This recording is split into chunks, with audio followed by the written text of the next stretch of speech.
We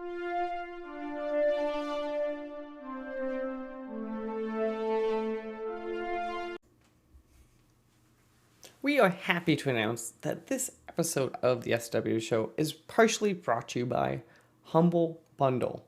Well, not really. We are part of the Humble Bundle referral program, and we just wanted to say that if you like really cheap games and maybe helping charity pending the Humble thing going on, all you have to do is go to humblebundle.com/partner equals SWW. That's right, humblebundle.com/partner equals SWW. And you just do your normal stuff, and it just kind of helps us get a couple bucks here and there. Maybe it helps AJ get his lights, maybe it's Mike camera, maybe we actually pay Corey for helping us out. But again, if you're going to go buy games anyway, it might be worth checking out. Hello, everyone, and welcome back to these interview episodes of the SWW show. I'm Mike, and today with me a special guest somewhere on the East Coast. I actually don't know if I narrowed down where. To get us started, do you mind introducing yourself and the game we're here to talk about? Yes. My name's Greg Heyer, and I'm the developer of Silverwing, which is a solo dev project of mine that just recently was released to Steam. Perfect. So if you don't mind, what is Silverwing for? I'm assuming most people have not heard of it.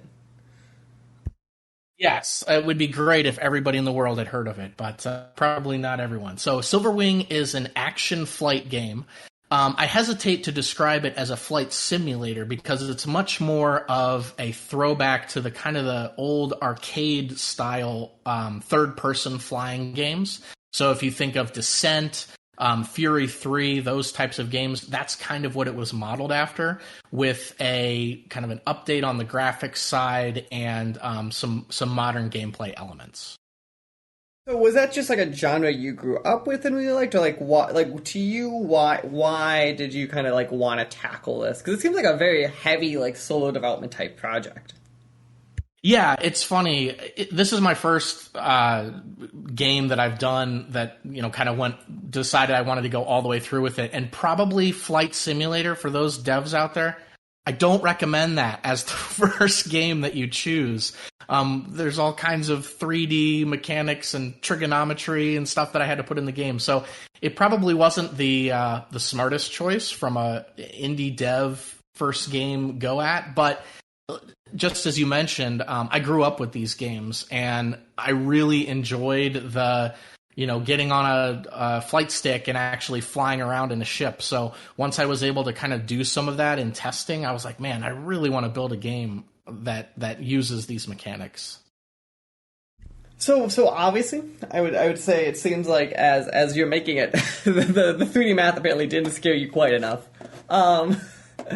So what is it? So yeah, somehow I got through that. The engine is nice enough to do a lot of that stuff for you. So is this like a Unity and Unreal project? What are you using for your engine there? Yeah, so this was all done in Unreal, and lots of learning. It was all done with the Blueprint system. So I really got into Unity's concept of kind of the graphical development, where I actually didn't write a single line of code. It's all done through connecting blueprints together. So I thought that was a super innovative thing that Unreal and Epic have done, and it really, I think, was what made the game possible. There is something, like, it definitely is like coding and like conceptual, but definitely I get see, because like coding, I feel like a lot of people get bogged down in the like syntax of like, okay, I understand what I want to do but how to do it, where blueprints kind of takes, at least if you know what you want to do, the how to do it becomes a lot easier. Yeah, in Blueprint, it's usually, instead of syntax, you're like searching for that node. You're like, I know this has to exist somewhere. So you're typically trying to look through and saying, what is it called? And, what is it a class member of? You have to kind of muddle through that way. But there's so many resources online nowadays, just like YouTube and anything else. You can really learn anything if you put a ton of time into it. Yeah, no, that's very, very impressive. So I would take it as your background not being a coder then? I was a coder back in high school and into early college, and so I definitely had a background in it. But I don't, day to day, I don't do code in my day job, so to speak. But I definitely have a really good background in the core concepts of code. That's why it was such a good fit, I thought, from a development standpoint. That makes a lot of sense, and I think Blueprints, ironically, are really good at like that. And if you understand kind of that baseline of like, I know where I'm going, it's a lot of that. Because like, yeah, like I specialize in Uni stuff a lot of times, and in Uni stuff, it's like you a lot of times have to know what you're doing. Like not like you can still kind of do the same thing on Blueprint. You have like Google it or YouTube it, but there's definitely a little more of like, how do I write this thing in that. But let's Yes. kind of talk about kind of dig into the game then. So we said it's not a simulation game. It's more that 3D space. I picture like probably that early 2000s, like a lot of PC games had it, some PS2 games, like that kind of spacey thing. Do you mind talking about kind of like that gameplay loop? Like if I'm a player and I load in a level, like what is that? Like what is that experience? Yeah, so a lot of people have drawn Star Fox as a reference as well. So when you load into a level, you're gonna hear your commander tell you what the mission is. So they're gonna say something about, all right, you're on the moon of this planet, and the enemy's entrenched on the other side. So we need to dig a path through these turrets and destroy this base over here. So it'll then highlight and kind of tell you on screen what to do. And then you're sort of flying over a planet's surface in third person, destroying these turrets using different powers of your ship. So there's 8 different ships, and each ship has different special abilities, speed, stats and things that go along with it that support different styles of gameplay.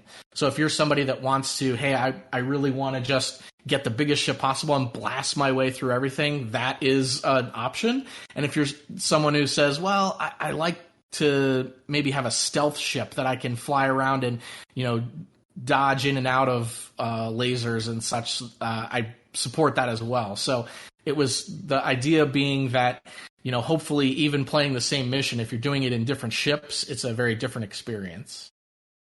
Yeah, that's so obviously you said there's kind of these multitude of ships and powers. So I heard you say the words in like a stealthy type ship. Do you mind? Were there any other kind of like standout ship types or whatever that like you're really proud of, or you think kind of describe the game really well? Yeah, so each ship is kind of divided into 4 types. You've got scouts, fighters, bombers, and sort of your mid-range ships, which we call just gunships. And so each of those has different primary and secondary weapons that they go with. But an example is one of the gunships is named the crossbow. And the crossbow has a special ability that when you fire it, it fires off 12 missiles sort of in rapid succession at just random targets. So it's sort of randomized, but it's kind of like if you get in a hairy situation, it's just gonna try and take out everything there. So that's and it has a cooldown that's associated with it. But I just wanted to make the game more feel like those old arcade powers where it was like, we don't really have to worry about ammunition management or too many things that you're thinking about. Just like go out there, have fun. If the ships are a little overpowered, so be it. That's fine. It's kind of how we designed the game from the ground up initially was let's make the ships feel powerful and fun. So that's interesting. So is that kind of your goal then when you kind of start off to make this was kind of like even is it like you want the play? Because so that to me feels like obviously very recently Top Gun Maverick came out, and like to me when you see that like I'm in a ship and like that kind of like hurrah type stuff, you want to very much still feel like you're just this powerhouse kind of. I'm assuming that was kind of your goal going into this. Yeah, I think I wanted it to feel like you could, if you sort of remember the old arcade games where it was like the idea was to get through a level in 1 quarter, right? I wanted it to be that experienced players could get through levels and, really make a huge amount of progress without dying at all. So that was sort of the idea behind it. But at the same time, those games, when you first start out, you're like, okay, I really have to learn all of the different systems, how the weapons work together, what weapons work in the right situations. So that was really the gameplay that I was trying to support throughout the development process. That's a very interesting kind of thing.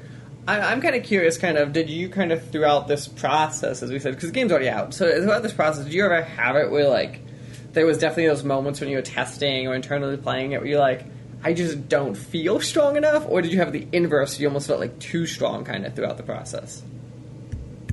Oh yeah, definitely both of those. So there were times when, first time you're firing at something and you're just like, man, I'm sitting here just hitting it over and over and over, and the gameplay felt really stale, right? You're just kind of circle strafing or just, mashing buttons at something. And I didn't ever want it to feel that way. So I always wanted to feel like you're firing at something, couple hits and you're moving on to the next thing.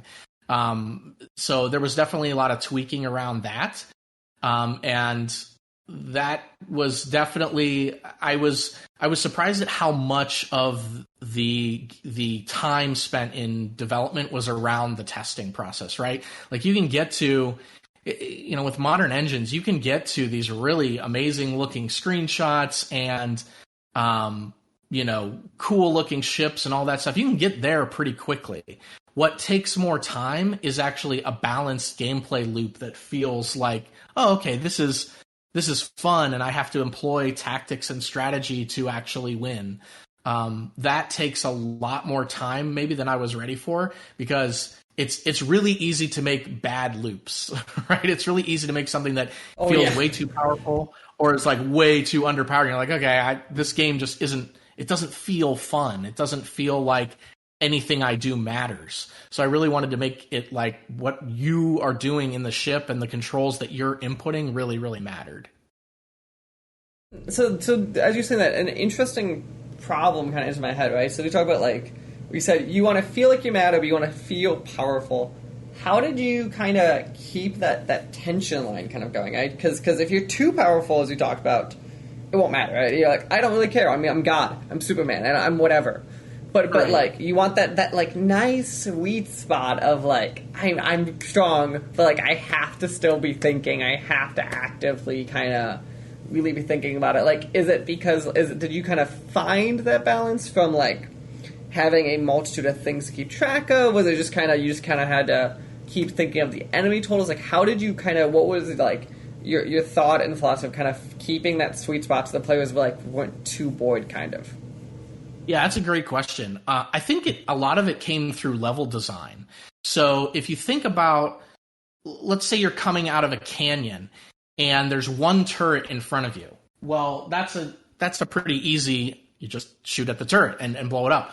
But what if there's 4 turrets, 2 on each side, that are sort of hidden behind the rock faces? Well, now it presents, so you have the same power level as a ship, but it presents a very different gameplay experience. It's like, okay, I could run through this as quick as I can and then turn around and hit one of them and then hit the other patch, or I could maybe aim for one right away. So that's really what I ended up doing, is the way the levels are designed, where the ships are placed. Are you fighting one ship at a time, or is it like a fleet of 4 of them? That really changes how you approach those ships, because you can't just fly in and go gung-ho at 4 different fighters. That's usually a bad proposition. So I tried to make it where there are different situations where, powering through is going to work, but then other times you better have something else in mind that you're going to do to get out of that situation. So that's very interesting. So with that in mind, so obviously you said rock size is a good kind of control, kind of having enemies kind of appear as a good control. Was there any pie in the sky idea, you kept trying but it didn't end up working out, or was it kind of been as you kind of come up with solutions, they kind of just fell in place? Yeah, I'll tell you, with game development in general, one of the most important things I think that I learned was sometimes you got to cut stuff. And you just have to like, I had a dream. I had this really interesting idea of like sort of this, um, like crazy Megatron type capital ship that you were going to control, and it was going to have different pieces and stuff that you had collected, but the physics behind it and in testing, it was so complicated to use that it didn't really feel like I wanted it to.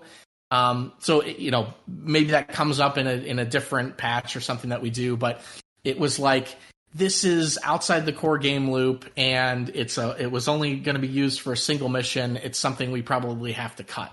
So I tried to keep it where the things that make it into the game are the things that are the most polished and the things that actually work out. Because especially when you're a solo developer, like if you can't do it or figure out a good way to implement it, it's not really going to get implemented very well. So it's not something you just pass off to another team. And I didn't want to have like a ton of delays where this game was, being developed over 7-8 years. I really wanted to just have it. We did a 2-year development cycle, which I thought is pretty intense already when you have like a regular job and you're just doing this on your free time. So 2 years of most of my free time is a lot. And so I definitely had to pick and choose where, hey, this isn't working out as well as I thought it would. We probably just need to remove this from the game and soldier on. So I've got to ask the obvious question. So you just said it was a 2-year development cycle. Was that actually the goal originally, or was the goal originally like 6 months and turned into every 2-year development cycle like every indie game ever? Yeah, the latter. I definitely was like, oh yeah, I'm going to do this in 6 months, and I'll just put a lot of work into it, and it'll be fine. But we were coming up on the 6 months, and I'm like, man, there's no way. There's no way that I could put something out now, but it's not going to be close to what I wanted to do. So we kind of did it up front. We were just like, hey, this is going to take way longer. We did a Kickstarter for this game, actually. So in the first 6 months, I spent building the alpha that was going to be the kind of the test bed for all of the Kickstarter backers. And then after the Kickstarter, we thought, oh, it'll take another 6 months of development to finish up the game. But it was more like a year and a half. And I just think that's how long it takes to make games that have, fully acted storyline, 20 missions, 3D physics, and all of those types of things. So we probably underestimated, but luckily we didn't have like a studio that was like, you're going to release this game on this day on this thing no matter what it looks like. So we had the flexibility to just be able to say, all right, folks, we're going to take the time to do the game right and release it in 2022. Yeah, that is every game. There's always that age-old joke of video game development takes twice to 10 times as long as you expect it to take for half the content. But it seems like you've seen a trend. But yeah, so I'm curious now, looking back, how funny is it to you that you thought this project would take 6 months? Yeah, that's, again, you're also, every developer's in a different state in their life, right? So I'm doing this on my own time. I've got 2 kids, a family at home, and a full-time job. So you have to weigh that into, if I was doing only this, maybe you could get it done in 6.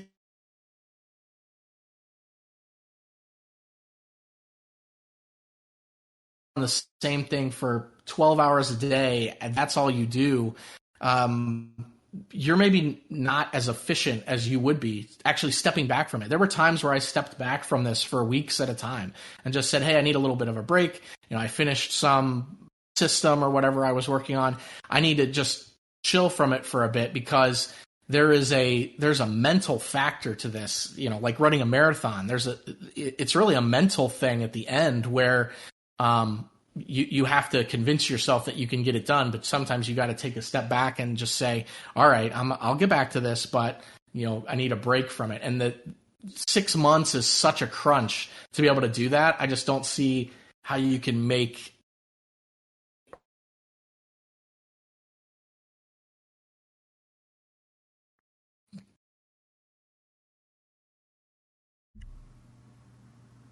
Yeah, no, that makes sense.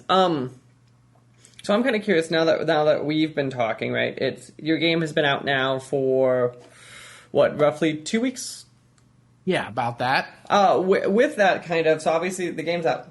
You have had some kind of reviews, some feedback, kind of more than whatever internal you had. How has the game kind of been received, and then kind of what kind of was it kind of what you expected? Yeah, so we actually we had a release party here.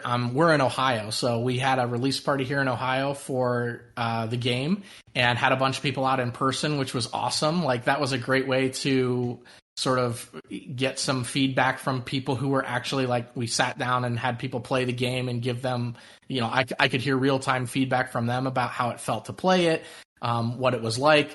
So it was sort of the kind of thing that you might get if you went to a dev show or something like that, but without going to one. I was able to invite a bunch of people over to help out with that. So that was received really well, I thought. As far as reception, I think the people that are really looking for this kind of game, I think they've received it really well. It's a much cheaper game. It's only $10. As an indie game, so it's competing in a different price point than a lot of the flight sim games that are out there, or action flight games. So I like that part of it. As far as sales numbers and going out there and marketing, we kind of made a conscious decision to not go out and spend a huge amount of money marketing the game, and just say, hey, let's see how it does. Let's put it out there and kind of see what the response is. And that is definitely hard, right? So any indie developer will tell you, having your game on Steam is not some kind of magic bullet. That it's on Steam, you're going to sell 1 million copies. Like it definitely doesn't work that way. If it worked that way, I trust me, we all wish it worked that way. We all pay the $100 or $200 Steam fee, and you sell 1 million copies. I wish it was literally that simple. Right, and Steam made the conscious choice. I don't know what it was, a decade ago or something, to kind of open up their platform. Right, it used to be if you were on Steam, wow, like they did a really rigorous process. They only put out games that were much more of the big studios and things like that. So it was a much more curated platform. When they opened it up to all the indie developers, the pro is that you can get your game on there. Anybody can pay that $100 fee, and as long as you're within their guidelines for a game, you can have your game on there. The con, of course, is that there's just thousands and thousands of games on the platform. So it is very difficult to get discovered, so to speak. I just decided that the stress and the pressure of trying to do all of the marketing myself was something that I wasn't really wanting to do, and I just wanted to have it on the platform. And maybe that's something that I go back to, or if there's a reviewer or somebody that really wants to look at the game and do something interesting with it, that would be something that I'd be interested in. But that's definitely its own job. Like if you're a solo dev, building the game is one thing, and then trying to market it is a totally different beast. That not everybody has the time or kind of create the readiness to go out and do all that. Yeah, until you've gone through the process, I don't think we all appreciate like the marketing and the PR people enough, because we're like, oh, you have an easy job, just go talk about the game and go sell it, and then you go do it, and you're like, how do I reach out to people to talk to them? How do I get this game to sell? Like, it's like one of the, and like also even little things like, as like preparing a trailer, or like all those little things are just like, oh, this takes time. Like, it just takes time that like we don't want to use. Not right. It's just not as simple as, I have a Twitter account, so I'll just tweet it out there and people will find it. It's, again, you're tweeting out into an ocean of stuff that already exists out there. So you really do have to have a niche, and if you're looking to sell a game at a mass quantities and kind of make a living off of it, I think you do need to really invest in what that marketing plan is going to be, how you fit into the genre that you're in. Like I already knew from the beginning that I was picking a very niche genre like flight sim and arcade feel from the late 90s. Like, this is a very specific thing that we're picking into. That's not going to have a super massive appeal. because it's not one of those genres that is really hot right now, so to speak. But we just didn't care. Like, we wanted to build the game that we wanted to build, and that was really the motivation behind it.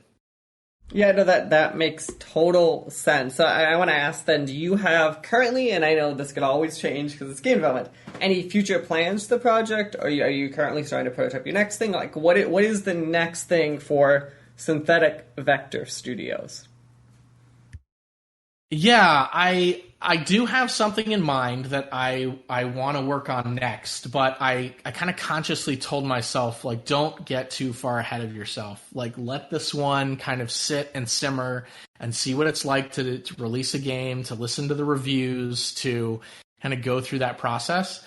So I'm probably going to take, like, at least the summer here and just sort of kind of rest on it to see. But I do have some other ideas of what I would do. And now I kind of know so much better. Like, once you've done this whole process at least once, I just know so much better what work is involved, what I might want to outsource, what assets I would want to buy, or, you know, who I could get to work on music, all those things that you just have no idea how to accomplish in the very beginning. So I feel like I could definitely put together something again, and maybe, you know, go and do more marketing and spend more time on some of the other things if I wanted to. But I'm specifically stepping back and taking some time to just sort of think on that before I dive right in again. The one advice that I'm going to give everyone, and I think you would probably do this one, is too, if anyone's going to go out, make a Steam game, sell to Steam, yada yada, start the process of making your Steam page early, because that is the one thing that I always forget how much work it actually physically is. Oh my gosh. There's so many boxes. There's so many fields, yeah. Especially if you go to early access. They're like, great, here's 20 more paragraphs to write. And you're like, what do you mean? What do you mean? And then you always send it, and they'll come back and be like, you weren't specific enough. What do you mean I wasn't specific enough? Yeah. Yeah, they actually have a pretty robust review process. I was pleasantly surprised by that. They really wanted to know about the game. They check the dimensions of your screenshots to make sure that they're correct, and just all kinds of things that you don't expect when you're just like, oh, I'm going to throw up the Steam page and, you know, just to have something there. No, like, they won't. They really we made the mistake of our game of budgeting like 2 work days, which again, we're doing part-time job. It's like, oh, what is that, like 4 hours, 6 hours on our Steam page? And we tracked after, like, that was like 40 hours of work, I'm pretty sure. It is a lot of work to make that page. There's no question. That was another one that I definitely wasn't ready for, but right, I would know ahead of time. All right, we're going to put this up. This is a major piece of the process. Yeah. Okay, well, on that note, as we said, the game we talked about here today is Silverwing. It is available on Steam. You are Synthetic Vector Studios. The game is for $9.99 USD. I don't know your local currency. Go check it out on your local Steam store to see. Is there any other spot we should be sending people? Another game or something? A Discord, a Twitter, any other spot we should be having people sending out, website, any of those fun links? No, just check out the Steam page. You can always check out syntheticvector.com, which is our website that has all of the stuff on it there if you'd like to see more about what the studio is doing. Perfect. Well, I want to say thank you again for taking time to talk to me today, and enjoy the rest of your day. Thanks so much. The SWW show and all of its affiliate podcasts are podcast by me, Mike Maroney, and AJ Losi, sometimes by our contributors, including Corey King. You can follow the SWW show on social media at the SWW show, or sooner or later you go to patreon.com/SWW to help us out. Thank you, and we hope you enjoy the rest of your day.